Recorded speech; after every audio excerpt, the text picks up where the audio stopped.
आपल्या लग्नामध्ये ब्राह्मण सावध करता की सावधान, पण हा शब्द फक्त रामदास स्वामींनाच कळाला. जे पळाले तर अजून परत आलेले. म्हणून अजूनही आमच्या लग्नामध्ये मंडपाच्या गेटवरती घोडा उभा असतो. नवरदेवाला शेवटचा चान्स, बघ तुला पळून जायचं असेल तर अजून घोडा उभा आहे. पण आमचा नवरदेव एवढा हक्का केला असतो. ब्राह्मण बाबा सांगतात नवऱ्या मुलीच्या हातामध्ये फुलहार द्या. ती पोरगी नुसती फुलहार घेते,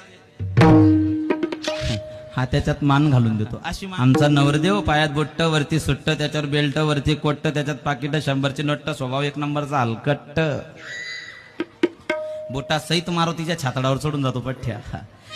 नवरदेवाचं मारुतीकडे जाणं म्हणजे मारुतीला हिनवणं. पाय जमलं आपलं, तू बैस तसा. मारुती म्हणतो बेटा आता फार गोड वाटतंय, पण जेव्हा 4 जणांच्या खांद्यावर जाशील तेव्हा माझ्या पुढूनच येशील. आणि जेव्हा माणूस 4 जणांच्या खांद्यावर मारुतीच्या पुढून जातो तेव्हा मारुती एवढातून विचारतो का रे बरं होतं का? तो म्हणतो नाही रे हो. अरे संसार संसार दोघा जीवाचा विचार, देत सुखाला न कारण दुःखाला हो का.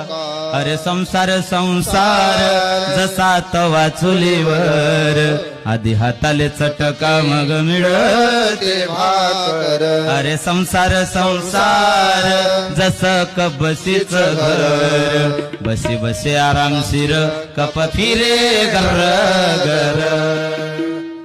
बसी आरामशीर आहे, बसीला टेन्शन नाही, सुपर फास्फेट नको, लोड शेटिंग नको, बिल भर.